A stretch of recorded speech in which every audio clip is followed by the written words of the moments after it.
many nightly programs hosted in Ring of Fire, a channel found on the multi-platform push-to-talk walkie-talkie application Zello. To install and use the app, just go to Zello.com.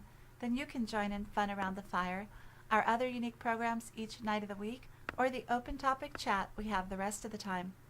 We have lots of fun planned for you tonight, so we hope you enjoy it and hopefully actually join us to participate in Fun Around the Fire one or more Friday nights at 7 p.m. Pacific, 10 Eastern in Ring of Fire, a channel for and by respectful people.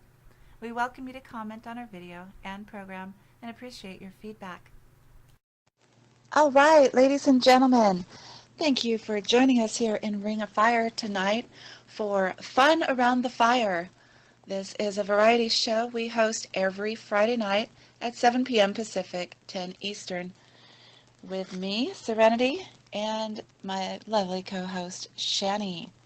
We have lots of fun segments in store for you tonight, and we're going to give you a little preview of what's coming up in case you might like to participate in some of these segments. Yes, there will be some fun and games that you will, of course, participate in, but we have some other segments, so we'll give you a heads up, giving you enough time to prepare if you'd like to participate, such as Meme of the Week. If you have some clever memes that you'd like to share, you may do so you can get those ready. There will be sports news, so if you got a couple little tidbits you'd like to share, go dig them up.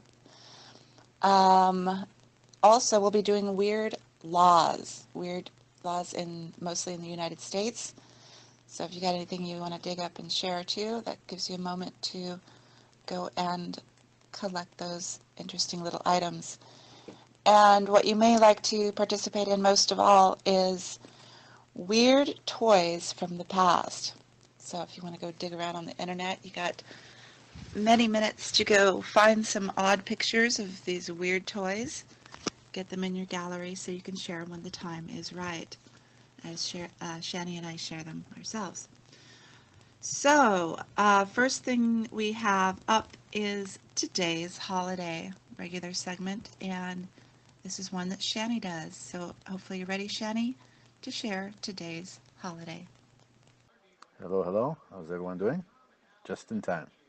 Yes, I am ready. Hi, Pete. Welcome to the show. We're glad you made it. Yes, hello there, Pete. Welcome. Shani, are you ready? Would you like me to start? No, I was changing my profile. I'm good. All right. Today's weird holiday or strange holiday is called Checkers Day and Dogs in Politics Day.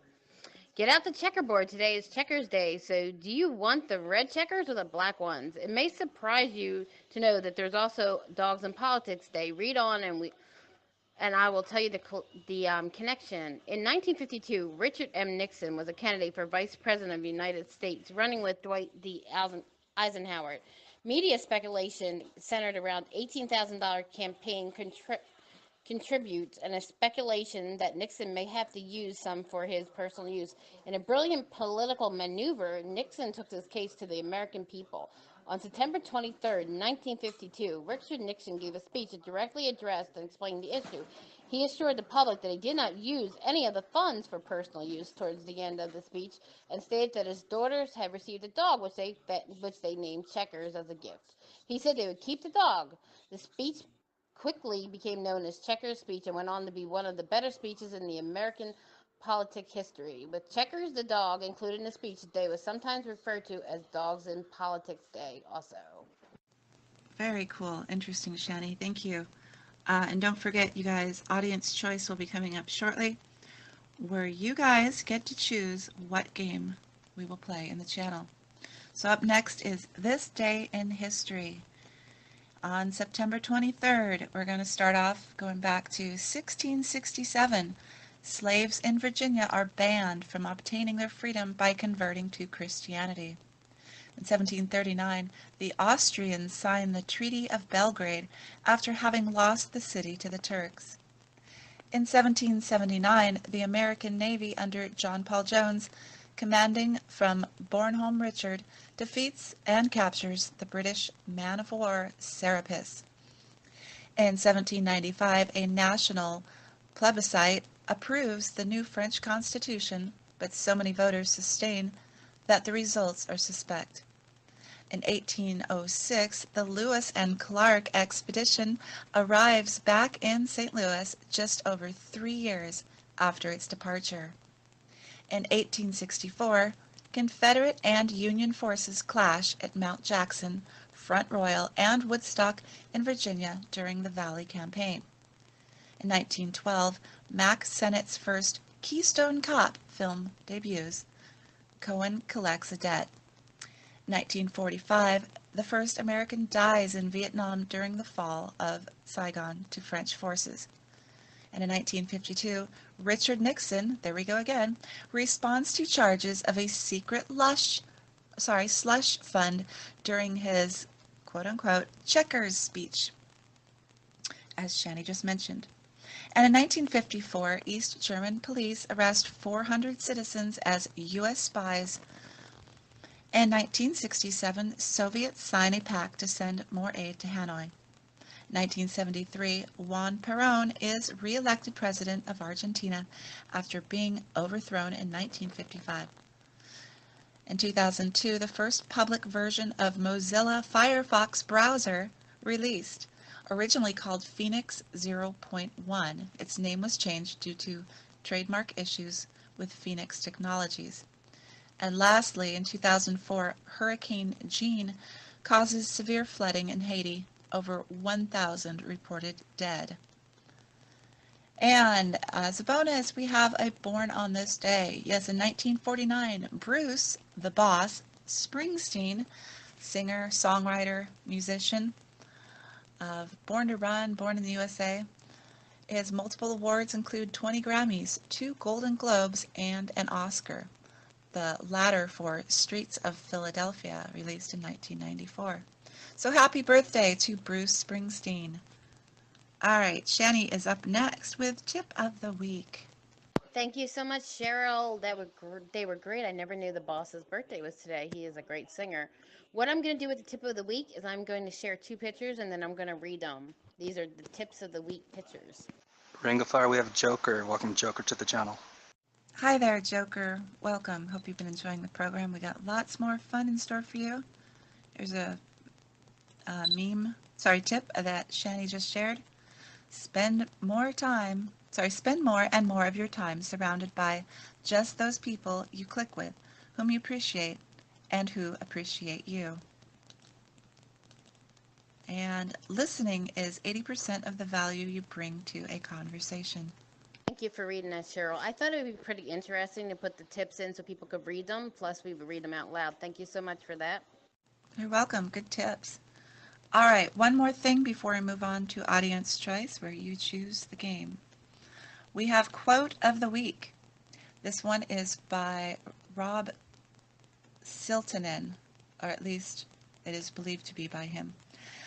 Here's to the crazy ones, the misfits, the rebels, the troublemakers, the round pegs in the square holes, the ones who see things differently. They're not fond of rules, and they have no respect for the status quo. You can quote them, disagree with them, glorify or vilify them. About the only thing you can't do is ignore them, because they change things. They push the human race forward, and while some may see them as crazy ones, we see genius, because the people who are crazy enough to think they can change the world are the ones who do.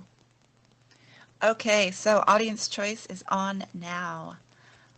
Your choices are guess the celebrity by their baby pics, who and what am I, be who/what, it'll be a who or what, or 20 questions. Yeah, come on, everybody. Who wants to participate? Who's here? Who am I? All right, everybody, these games are for you. So what do you want to participate in? We got one for who, what am I? Thank you, Peter. Anybody else? We would like everybody's participation if you can hear us. I'm alive. Well, would you like to pick one of the choices? It's either what or who am I, 20 questions, or celebrity baby pictures. 20 questions. What or who am I? 20 questions. I think we're a 2-2 tie. Yes, we're at a tie. Anyone else? Redneck, what would you like to play? What or who am I? 20 questions. 20 questions. I think 20 questions may win. We'll see. Got some great who, what am I's. But the questions are good too. Anyone else? What or who am I? What I counted so far that 20 questions was in the lead. Oh, I'm marking them down. It's 4 and 4. Who am I? I voted already. Yeah, you did. All right, last call. Tiebreaker here. Anyone else? Otherwise, I'm going to toss a coin. Somebody's got to key up and get through the tiebreaker for us. All right, I'm getting out my coins. Let's see. There's a quarter. Oh, I appreciate so many votes here. Last call. Otherwise, I'm going to do heads for who, what am I, tails for 20 questions. Okay, it is heads. Who, what am I is up. Okay, so first one up is a who. Farrokh Bulsara, he was born as, in September 5th, 1946. I was a British singer, songwriter, and record producer. I also became known for my flamboyant stage persona. I was born of Parsi descent in the Sultanate of Zanzibar and grew up there in India until my mid-teens before moving with my family to Middlesex, England, ultimately forming a band in 1970. Excuse me. I died in 1991.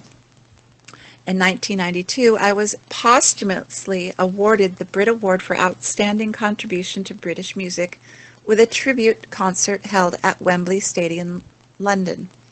As a member of my band, I was inducted into the Rock and Roll Hall of Fame in 2002, the Songwriters Hall of Fame in 2003, the UK Music Hall of Fame in 2004, and my band received a star on the Hollywood Walk of Fame in 2002. Although my speaking voice naturally fell in the baritone range, I delivered most songs in the tenor range. My vocal range extended from bass, low F, to soprano, high F. I could belt up to tenor, high F. Biographer David Brett described my voice as escalating within a few bars from a deep, throaty rock growl to tender, vibrant tenor, then on to a high-pitched, perfect coloratura, pure and crystalline in the upper reaches. So, who am I? Okay, does anybody have any guesses? We need guesses. Elton John? Yeah, hi too. Thank you for making me trust you guys. You're very welcome. Yep, you're welcome. Good to have you here. No, I believe Elton John's still alive. Just concentrate on the clues. And by the way, Cheryl, mine are going to be a little easier because remember I lost all my tablet stuff, so I had to Google them. Okay, yeah, remember he was born Farrokh Bulsara in 46, a British singer, songwriter, and record producer with a flamboyant stage persona, born of Parsi descent. So, yeah, he is not Elton John.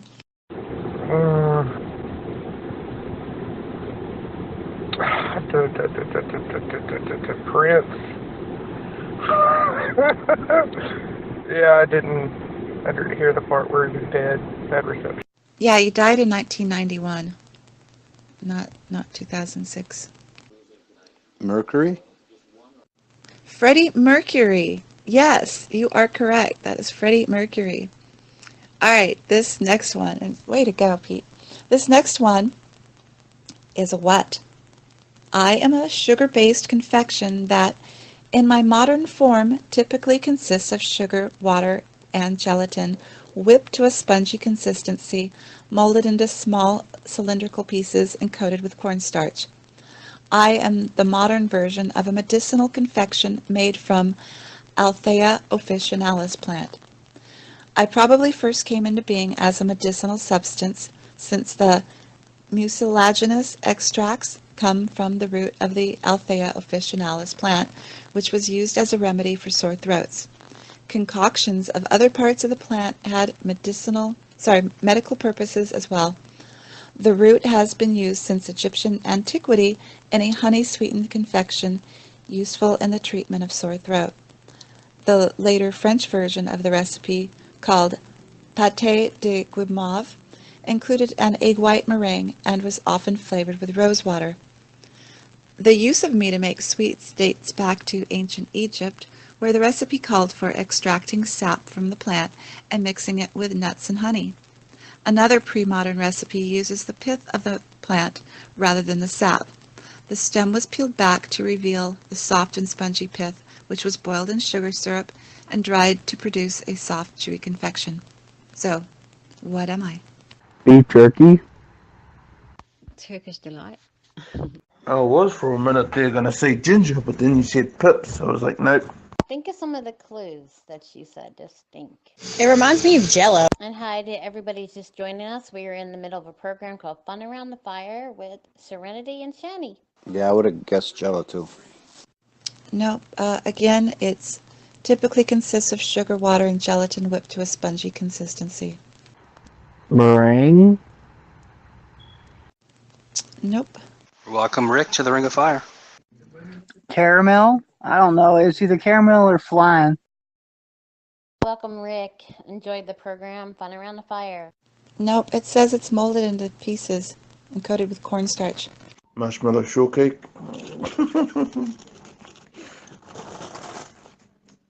Is it chocolate? Is it taffy? No.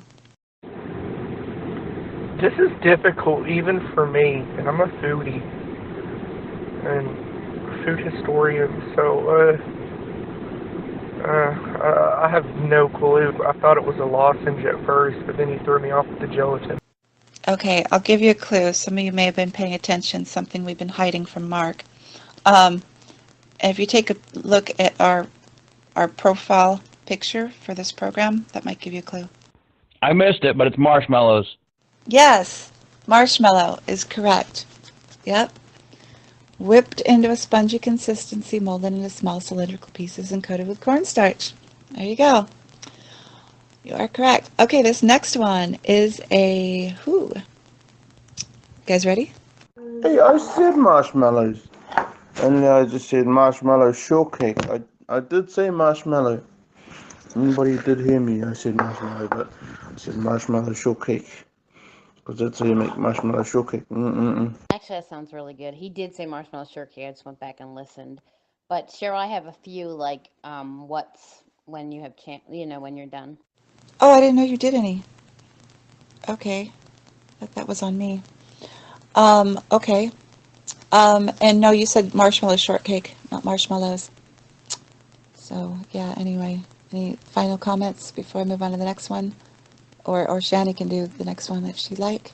Yeah, I thought we were both doing a few, so I just saved a few. But I want to hear some of yours, too. I'll just do this one really quick. This is, you get embarrassed when you stand on me. When everybody is watching, women don't like to talk about the number they see on me. Everybody stands on me when nobody is around. What am I? A scale.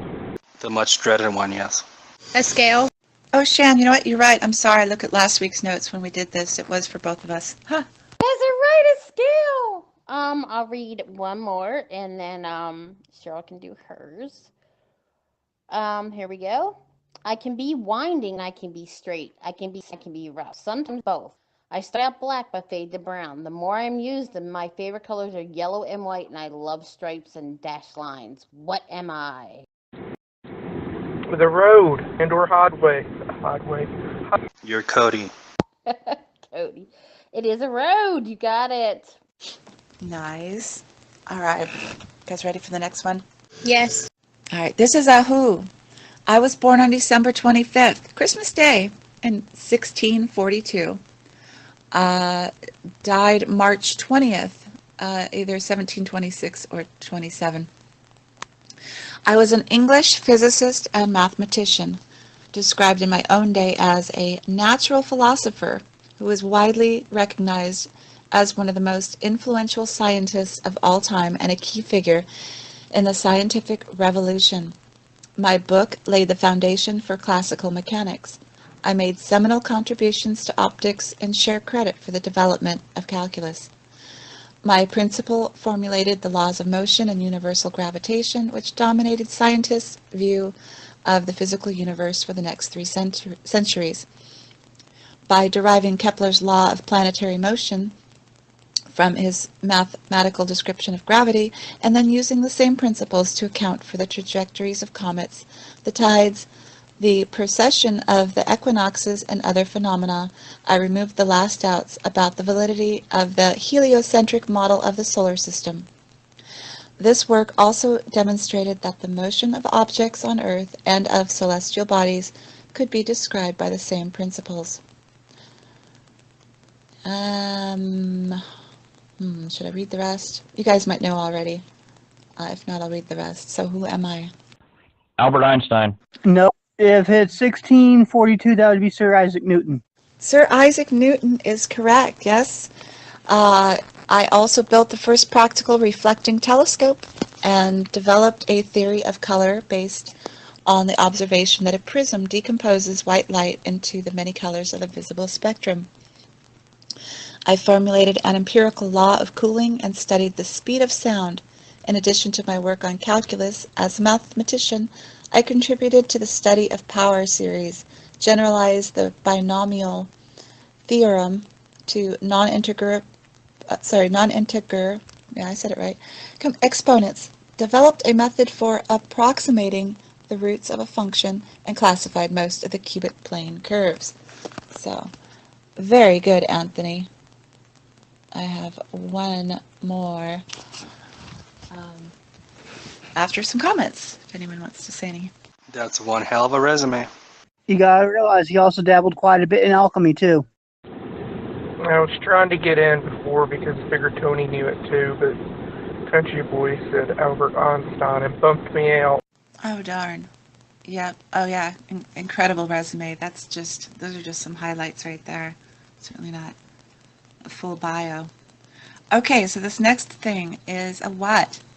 I'm from a superfamily of insects in the order Hemiptera, true bugs.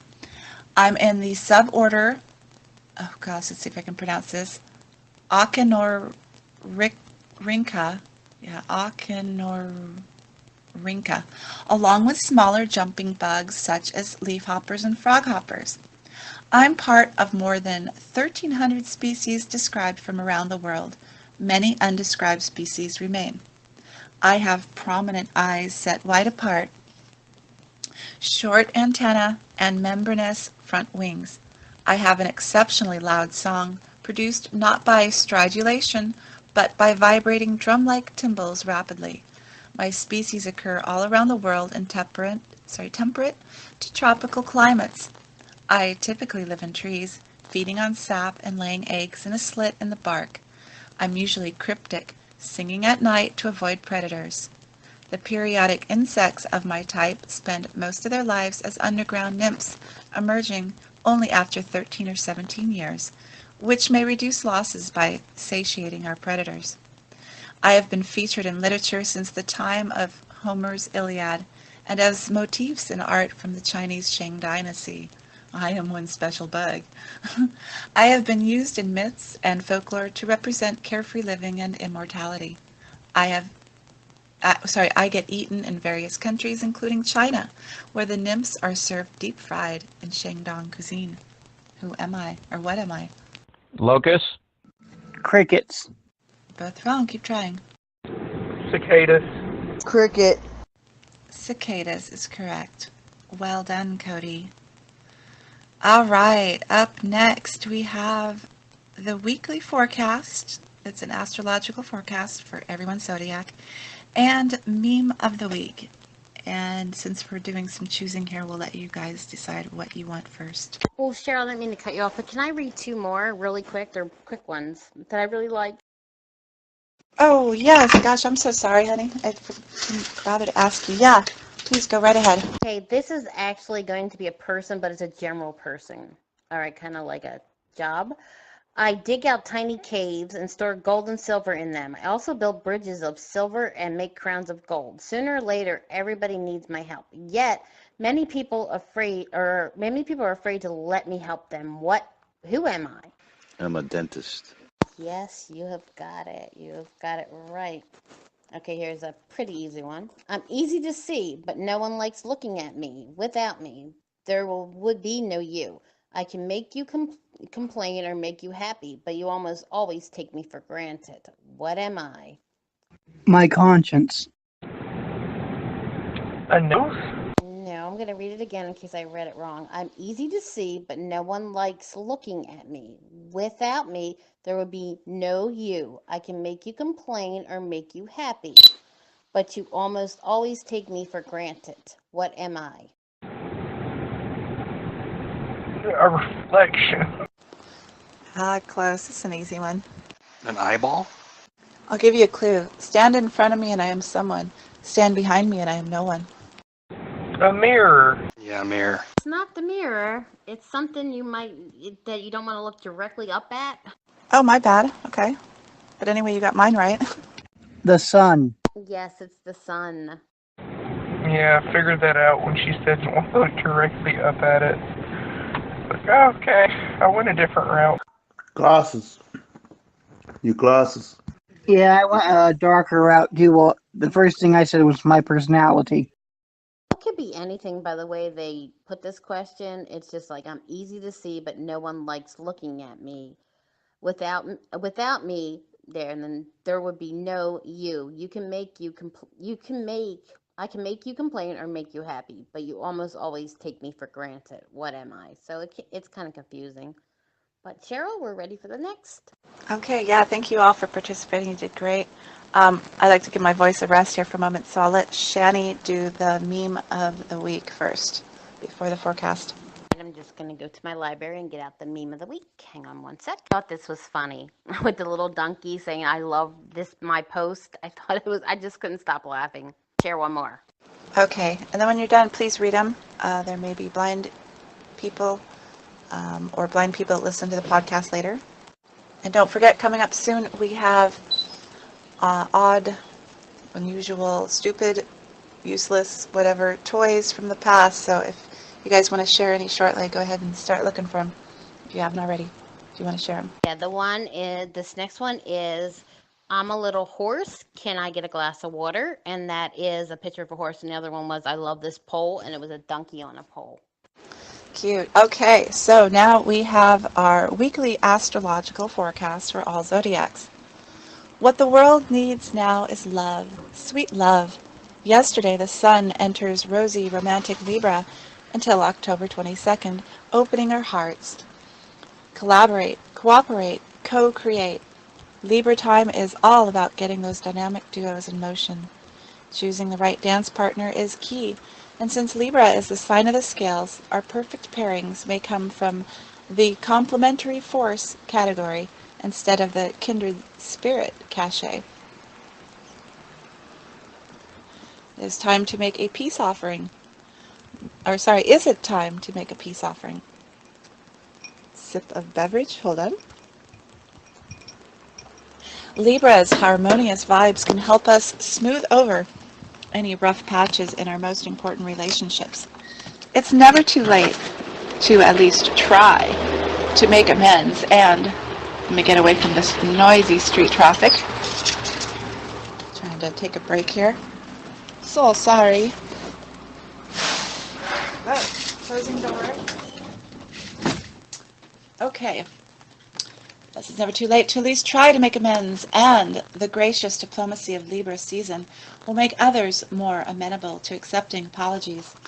And let's be honest, with Mercury retrograde in persnickety Virgo since August 30th, there probably have been some meltdown moments with the ones we love. Thankfully, on Thursday, the messenger planet pivots back into direct motion, helping to iron out those scrambled signals.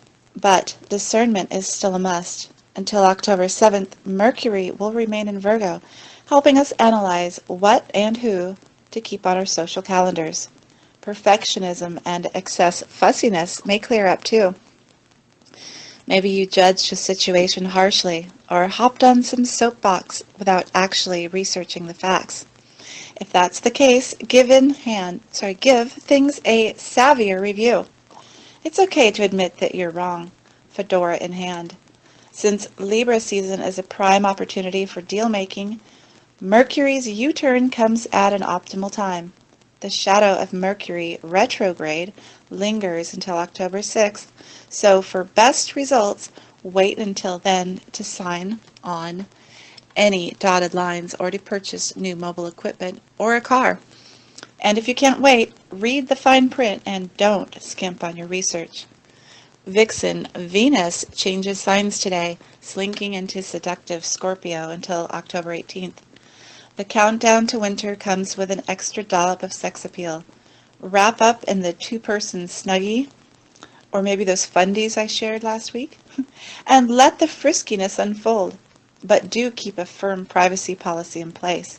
Venus in secretive Scorpio prefers to keep the fun behind closed doors. No need to change that relationship status on Facebook and cite a riot on Instagram with a mysterious ring photo, or even tell a soul about your latest escapades. Let it be our little secret. You may find yourself drawn to mysterious types and even brooding bad boys and girls. Go ahead and enjoy some cat and mouse games, though anyone too hard to catch could lose your interest between now and October 18th. Conversely, don't be too mysterious or impossible to pin down either.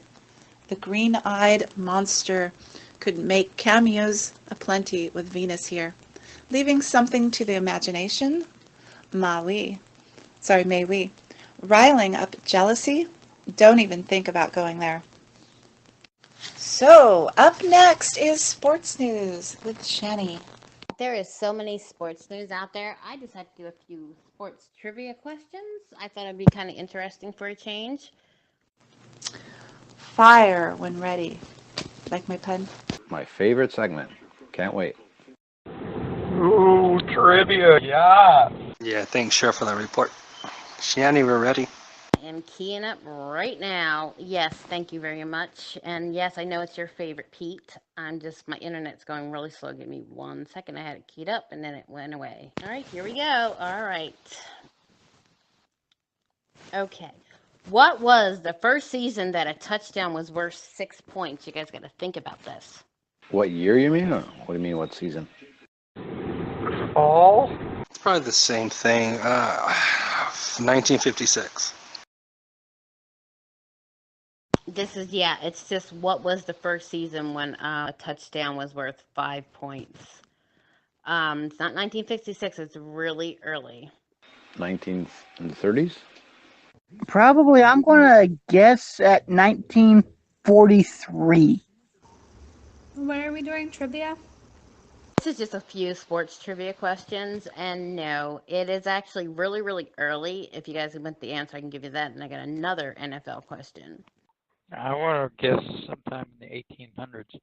I'm throwing out 1906. You are the closest so far. It is a little bit above 1906. 1913. I'm going to give it to you, Anthony, because it's 1912. This one is, when was the NFL's first night game played? Does anybody remember this? Was it in Candlestick Park by any chance? I think I can remember the date, but I can't remember the year. Is it January 15th? 1902? It was actually, I'll give you a hint, it was played in Kinsley Park Stadium in Providence, Rhode Island, and it was in the 1920s. 1925. Nope. It's close though. It was the first night game. 1928. You're the closest, so it is 1929. The first night game in NFL history is played on November 6, 1929, between the Providence Steamrollers and the Chicago Cardinals. See how different the teams are now? It was a makeup for a rained-out game. It was played at Kinsley Park Stadium in Providence, Rhode Island. Here is another one, which is actually I like these questions because they're also you learn more about sports with them. What was the first major league pitcher to hit two home runs in the same game while throwing a no-hitter? And these are major league teams. They are National League teams. I think questions are hard when you want people to pinpoint an exact year. That's Makes it difficult. Somebody with the last name of Bailey, if I remember correct, but I don't know. Yeah, this one's just the first major league pitcher. This one, though, we don't have to do a year. But the first major league pitcher to hit 2 home runs in the same game, throwing a no hitter. But yeah, the year ones, I'm going to skip those. It actually was a National League pitcher. Rick Wise. I don't know. They're disgusting. Yeah, these questions are getting harder. Yeah, this one would be on Rick Wise was correct. Rick Wise was correct. Thank you, got that. On June 23rd, 1971, Rick Wise of the Philadelphia Phillies had a no-hitter against Cincinnati Reds while hitting 2 home runs.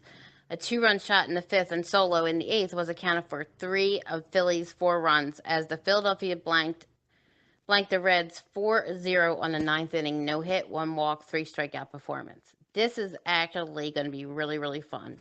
This is the fun one. Okay, the president wasn't from that long ago. He's from the 80s. Who was in the United States to watch a Major League Baseball game from the dugout? Clinton. Clinton. No, it's not Clinton, but it was before early 80s. Think early 80s. He's not alive anymore. Bush? Has to be Bush. Ronald Reagan. I don't know. Correct, Daisy. Ronald Reagan. And we're going to go on to Cheryl. Cheryl?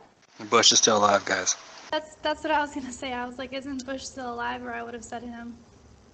I know, I was thinking the same thing. Reagan's not. Okay, so we have a new word, and I'm posting it here in the history. Okay, this is chimerical, meaning wildly fanciful, highly unrealistic, like a chimerical plan, unreal, imaginary, visionary. Example, a chimerical terrestrial paradise. And here it is in use, in a quote. I don't need to tell you that writers sometimes get ideas which practical-minded individuals regard as chimerical. So there's a new word to add to your vocabulary. Chimerical. All right, up next we have weird laws and unusual delicacies. Shani has pulled up some... Oh, didn't you change it to something else? But anyway, here's Shani.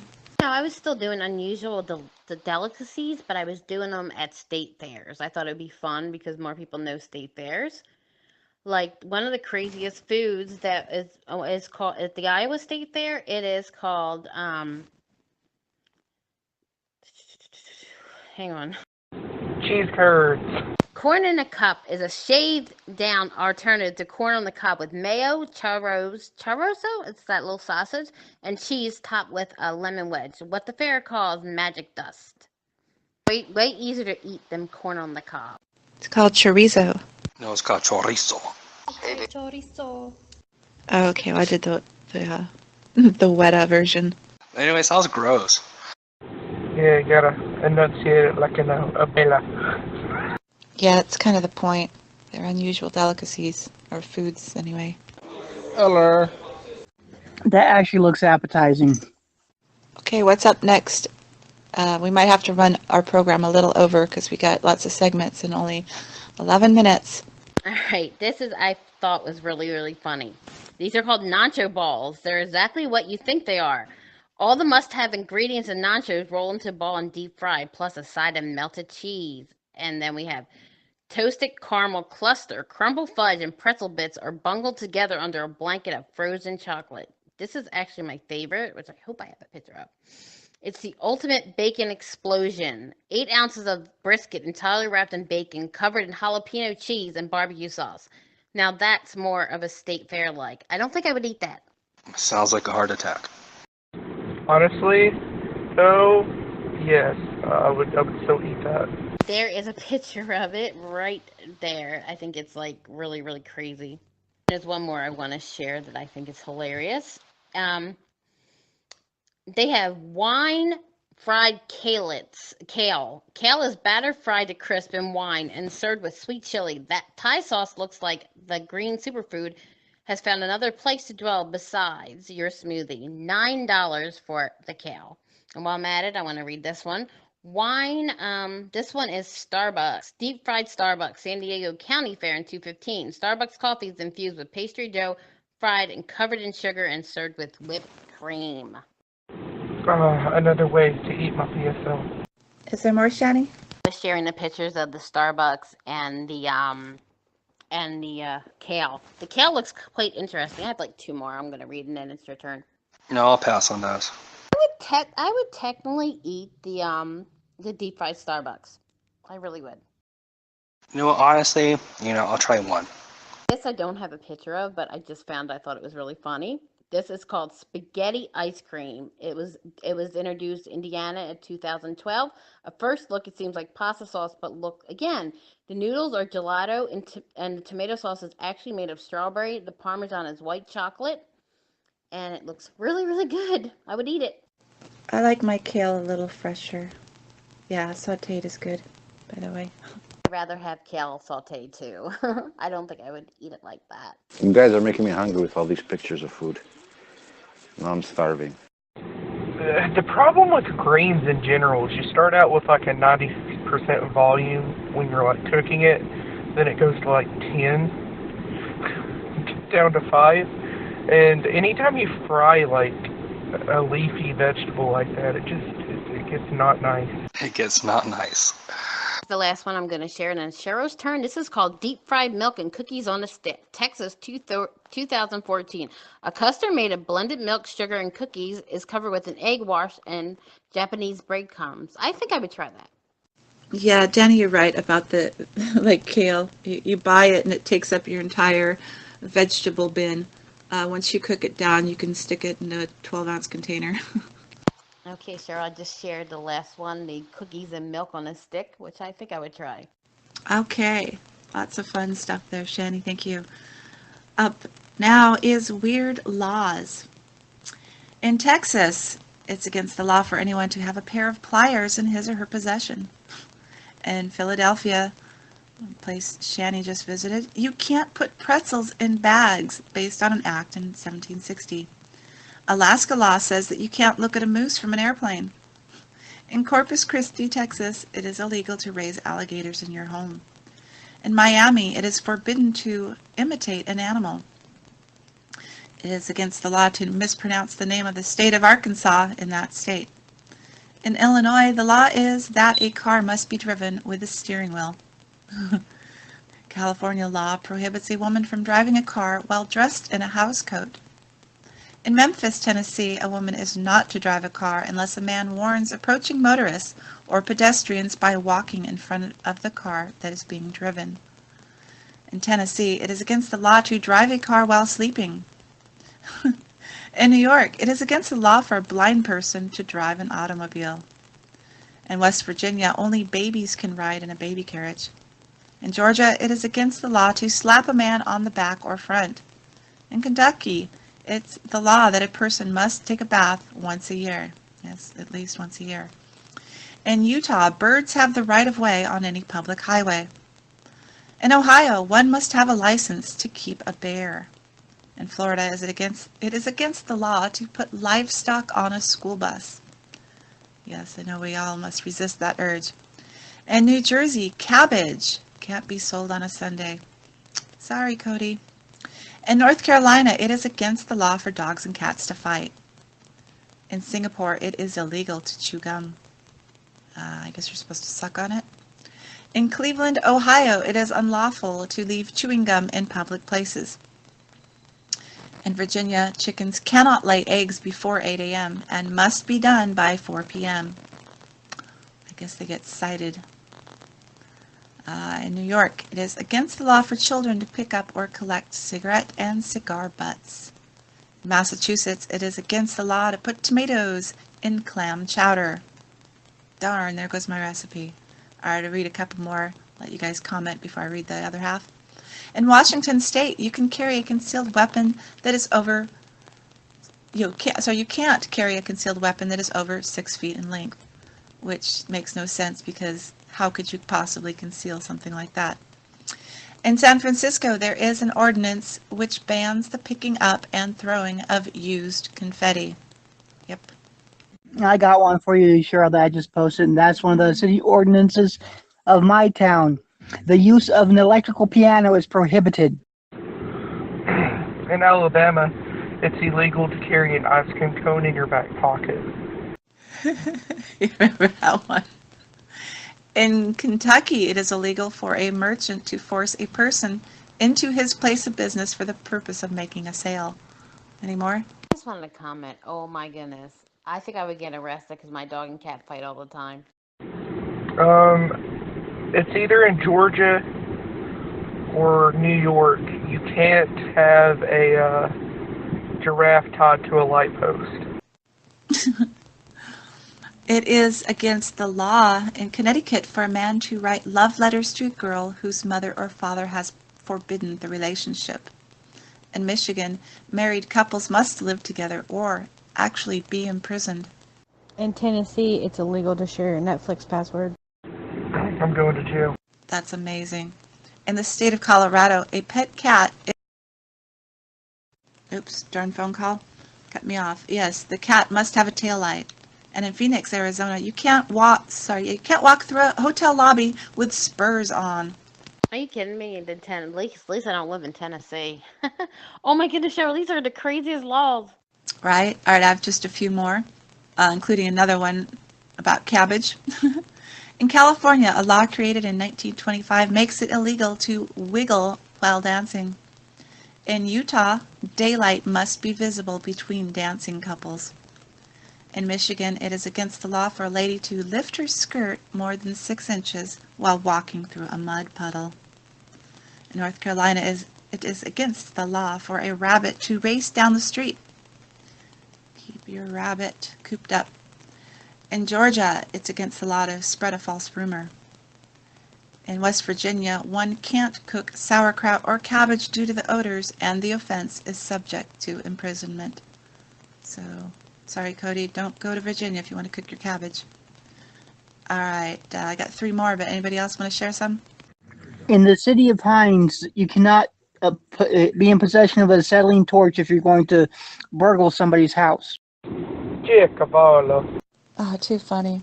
All right, in Missouri, if you got a you're going to end up with a scruffy face because as a man, you must have a permit to shave. And the law states that more than 3,000 sheep cannot be herded down Hollywood Boulevard at any one time. Another dumb one for Tennessee is it's prohibited to catch fish with a lasso. In Montreal, you cannot speed on the sidewalk, otherwise you get a ticket. Nice. All right, and lastly, in Texas, it is still a hanging offense to steal cattle. All right, any more before we move on to weird toys from the past? In Alabama, if somebody says something that has a mustache and a bow tie, their word is considered to be true in this court of law. This law is still in place, and I'm reading it because of Cody. In Mobile, Alabama, it's against the law to throw confetti or spray silly string. You ever try to get silly string out of your hair? Oh my God. Okay, since no one's sharing anymore, I guess it's time to move on to weird toys from the past. All right, this first one up here, sharing a picture. This is called Shocking Roulette, manufactured by Jumpin' Banana. In Shocking Roulette, 4 players stick their index fingers into one of the 4 slots. The game begins and the dial spins. The winners survive to the next round, and the loser gets a painful shock. What a great way to spend time with your family and friends. It's more of a way to make enemies. It's worse than the game Sorry. Ring of Fire, welcome Jamie to the channel. Welcome to the channel, Jamie. And I just put in this. I put in weird toys from my childhood. This is the sticky hand. I used to love the sticky hand, but it usually gets the downside of it. You can torture people, but it gets dirty, and you had to throw it away. I got something to say. This is Sammy. Okay. What the hell are you reading? We're doing a variety show here. It's a fun program, so we have fun segments, and right now we're doing odd toys from the past. And hello to our new guest. Welcome. I'm Serenity. All right, so This next image you see here is Special Man. Special Man has no superpowers, but people say he's a really swell guy. Is it a knockoff version of Superman? There you go. Oh my goodness, that's crazy. This is called the snap bracelet. I hated these when I was a kid. You get bored of it, but when you snap it, it hurts your hand so bad. They're not I don't know. I just like them, but they hurt. This next one is a roadkill plushie. For your morbid and sick little ones, bring home the roadkill plush animal as the perfect new pet. All the cuddles without any of the rotting smell. Ugh. I like that one. Where did you find that one, Cheryl? I looked far and wide. Far and wide into the space. Onto this side of the highway. She put it in her purple people eater. Hey, Shani, I used to call those slap bracelets. Yeah, you can call it slap bracelets, or on here they called it snap bracelets, so it was either or. And the one I just put up is Baby Alive. It's been around since like 1970. You can actually change its diapers. It's still around today. You feed it and it goes to the bathroom and you change its diapers and it wets. I never owned one because my mom would never buy me one, but it's freaky. Nice. All right, this one you see here is GoBots Rock Lords, manufactured by Tonka. Other robots transform into sports cars, a big gun, or a cool jet fighter, and other such things. But GoBots Rock Lords convert into ordinary rocks. These Rolling Stones gather no moss. So there you see them as a mighty creature in the second picture, transformed into an ordinary rock. Yay! Yay, Tonka. Thank you. How could we live without this toy? Looks like a RoboCop. You could probably still smash people. Okay, these two toys are devil sticks. Devil sticks, I don't know if anybody remembers, but you had to try to they're kind of like juggling sticks. You had to try to juggle them the right way without dropping them on the floor. The other one is just a giant paperclip. It was one of the weirdest toys of the century. I don't understand. I would never want to own it. I just thought it was funny. Well, that's for your big papers, right? All right, so this incredible plushie you see here is Street Sharks, manufactured by Mattel. No, that's not a plushie. Sorry, my bad. The Street Sharks are humanoid sharks that wear cowboy boots, ride motorcycles, and abuse dangerous steroids. There's nothing worse than a shark with a bad case of roid rage. Street sharks, they bite. They're jawsome. Did you say they're addicted to steroids? Yeah. And they're jawsome. They're jawsome. What kind of toy is that? It reminds me of Uncle Don. I want to look at the word jawsome. This was one of my favorite toys when I was growing up. It's that pin thing where you had to put your hand in there. It hurt. And you make the little different designs, but I still think it hurts. I still have one of these. Okay, and to answer your question, we're doing weird toys. That's what these all are, weird toys. All right, this one is manufactured by Playskool. This is the Playskool Airport Screening Checkpoint. Please take off your shoes before playing the Playskool Airport Screening Checkpoint. It also comes complete with a full body pat down. Yep. Oh, that's funny. I want one. You have any more, Shani? Okay, well this one here is Yumi, the injectable doll that cries, made in Japan. Realism is kind of a big thing in the baby doll world, from dolls that cry to those ones that wet their diapers. Toy makers have really tried to make the baby doll experience as lifelike as possible. But a doll that cries when you stick a giant syringe in her arm? Sorry, but this one is just unsettling. That's way unsettling. This one's my last one. This is that stretchy guy. I always would stretch these too hard, and they would never go back. So I would end up throwing them away. All right, this one is by Ronald McDonald. It is McDonald's Fry Cook playset. This McDonald's Fry Cook playset will prepare your kids for the McJob of their dreams. All right, this one is Kong Suni, the flatulent doll, made in South Korea. Again, the sky's the limit with realistic dolls. But this new doll is causing a stir in South Korea. It's aimed towards kids who want a doll with a functioning digestive system, particularly the stinky part of the process. the adorable Kong Suni eats food, well, the food I guess they give you, not real food, and lets out an audible fart. That's funny. This is my last one. This is called the Little Absurd Dog. It's a little dog goes around barking, and you can change its bibs. I think it's hilarious. I wouldn't want one, but it's funny. This next one is manufactured by Ideal. Rocks, Bugs, and Things are a line of toys that include flesh-eating, transforming rocks and giant flesh-eating bugs. The transforming rocks lay in wait for their helpless victims to appear. A simple flick of the switch and the rock creature springs forth to devour its prey. This sinister toy line is a favorite of creepy kids everywhere. And here we have a cute, cuddly, plush uterus for your little girls to snuggle with and show off to her friends. Nice. And here's another wonderful toy by Playschool.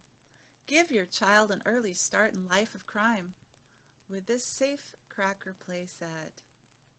Alright, this last one, very special thing here, is made in Germany. They have a line of toys called Paraplush, stuffed toys with mental illnesses. There's a snake with an obsessive rattler complex, a shellless turtle with depression, a sheep with a split personality, and a hippo who lost his mind trying to solve a puzzle, as seen here in this picture. Each patient has its own story and pleads for you to help it get better. These guys are all really cute, but whether it's harmless, playing Freud, or making light of serious problems is another debate. Oh, that's funny. Do we have anybody? I think, did anybody else share anything? Yeah, we need to share awareness somehow. Right. Okay, before we move on, anybody want to share any more? We are running over time here, but that's fine if you want to share something. Yeah, we would love you to share something. Thank you so much for sticking with this. How about sea monkeys? You know, I was watching a thing of like the greatest toys, top 100 toys of like this millennia.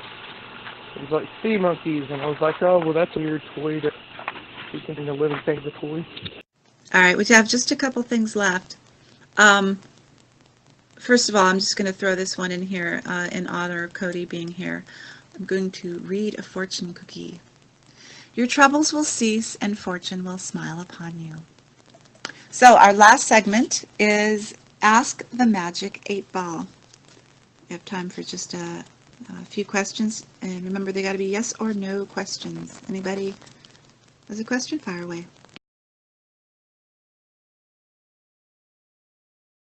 Will I ever find love? All right, concentrate on it. Will he ever find love? Yes, definitely. I think we all will, or it'll find us. Love does come in many forms, and you weren't specific what form. Could be your cat, your aunt, could be a girlfriend, could be a friend. Who knows? Could be your Ring of Fire friends. Next question. Next question. You're right, you weren't Pacific. To be specific, yes, you're Pacific. Will Donald Trump be the next president of the United States? I'm Pacific. I'm on the Pacific coast. All right, everybody concentrate real hard on this one. Will Donald Trump be the next U.S. president? Magic 8-Ball says... Come on. I need a flatter surface. Oh, it says yes, definitely. The Magic 8-Ball spoke. Cody, I think you should ask a question in honor of being at the show tonight. Does the foreseeable future look well in my favor? Okay, concentrate on it, Cody. It says you may rely on it. Sure. Can I get you to do me a favor? Maybe. Do you have a question for the Magic 8-Ball? I still have a question for you. Can you read back the astrology thing? But can you read the, the star sign or whatever astrology thing? Can you read back to me?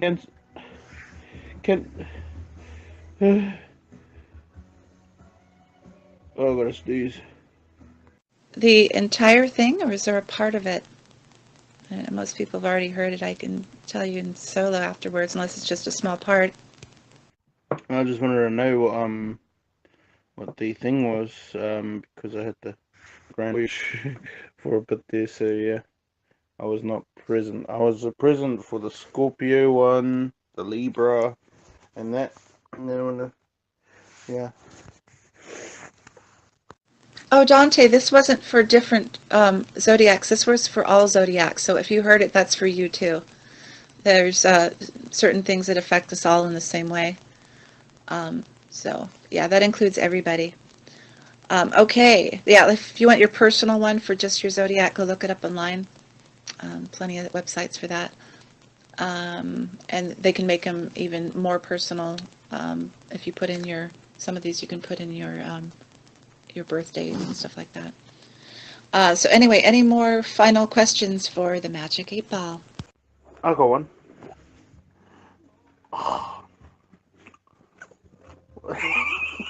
Excuse me.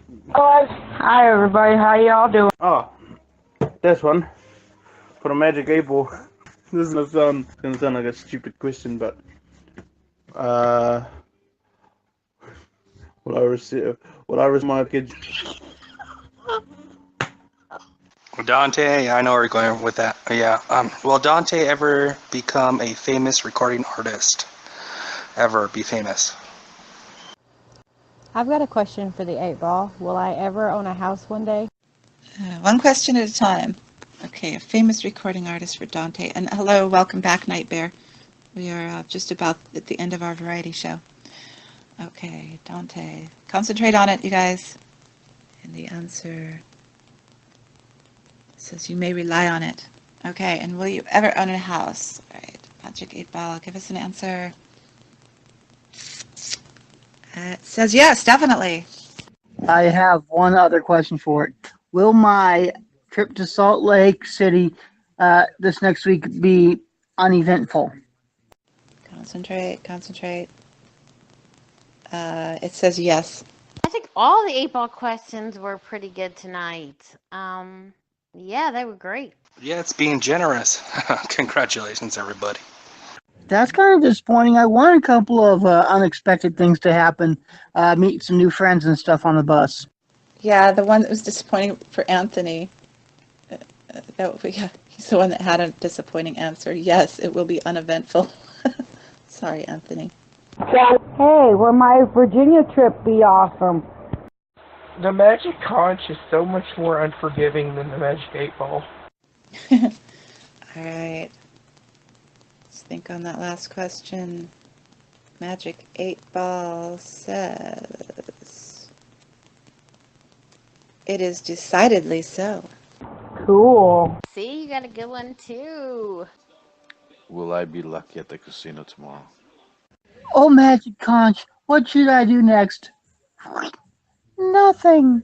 All right, let's concentrate on this one for Pete. Will he be lucky at the casino tomorrow? All right, Pete. Concentrate. It says reply hazy. Try again. Yeah, you shouldn't ask gambling questions. Magic 8 Ball doesn't know that. Oh, okay. Sorry about that. Don't gamble. All right, one more, and we'll wrap up this program. Already 20 minutes beyond our usual starts and stuff. Blah blah blah. End point. I have another one. Will I ever own a brand new car one day? All right, everyone concentrate on this one for her. This is an important question for her. Brand new car. Oh, this is very doubtful. I'm sorry. Oh no. At least you got that house, though. Yeah, 1 out of 2 is not bad, actually. Yeah, hey, a house is great. Who needs a brand new car, right? I bought my car. It's almost 2 years old. This is great. Loved it. Just fine. Okay, one other question. Will I get lucky in bed tomorrow? Probably, because I spent all that money on the house, so I can't afford the brand new car. There you go. Really, Anthony? This is what you want? I was going to say the same thing. Really? Really? I want to join in. Really? I have to, because I still am single and have always been. You got 4 reallys. I think we should skip it. Yeah, I think it's time to draw this wonderful program to an end. Doesn't mean the fun has to end, but Fun Around the Fire is now drawing to a close. And I thank you all for all this participation today, for all of you showing up. It's a great program, and best week ever. We had so many joining in around the fire, keeping warm, toasting marshmallows, having laughs and good times, and that's what Fun Around the Fire is all about. So thank you so much for being here, and I hope you all had a wonderful time. Leave the mic for Shani, as I'm sure she'd like some things to say as well. Thank you. Thank you, thank you, thank you. Lots and lots. Big hugs to you all. Merci beaucoup. I want to thank you guys so much. You guys are participating. You listened. We had a lot of fun. I know I was a little winded on a few things, but thank you so much. I had a ball, and I really would love everyone to join us next week at Friday at the same time. But if anybody ever has any ideas or things about segments, bring them to our attention. We would love to hear them. And thanks again. And Cheryl, I got something to bring to your attention. Navy guy was upset that he's missed it. He was wondering if we could do like during week one, like during the week, just like a one-time thing so he can listen to it. I'm going to be making these into some podcasts, so he'll be able to catch them later. Okay, because he was really upset. He's like, why can't you guys do it during the week so I can hear it? And I was being sarcastic, by the way, because, well, I'm perfectly happy being single. And, ouch! I just dropped a bottle of absinthe on my head. Oh, well, we know why we do it tonight. It's because there was a blank spot on Fridays. So, yep, I'll have him catch up on the fun. It's going to take some editing. I got to put the pictures in and all that stuff. Try to make the sound good. Last week it didn't sound very good, but I'll work with what I've got.